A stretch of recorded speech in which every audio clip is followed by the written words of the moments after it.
Hindi masaya yung lola ko sa 80,000. Hindi masaya.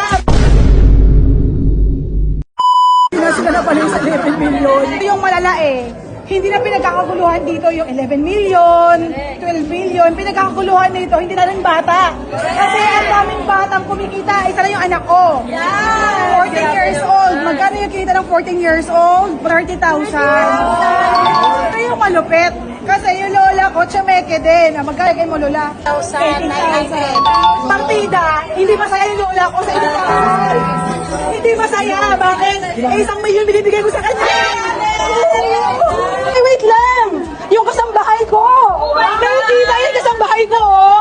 Magkano yung cheque mo?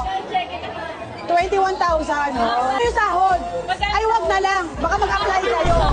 Marami nag-house sa atin. Namimit ko ngayon sa office. At ang maganda dito, yung effort ko ba, hindi nasayang. Hindi lang ako, hindi yung ibang tao, pati lola ko, yung anak ko na 14 years old, at yung kasambahay ko. Ano masasabi mo? Thank you. Maraming salamat po. Yeah! Ano puhunan, Jane? 70 Oo. Inantas ko sa sahod niya paunti-unti. O, diba? Tapos ngayon, laki na lang kita.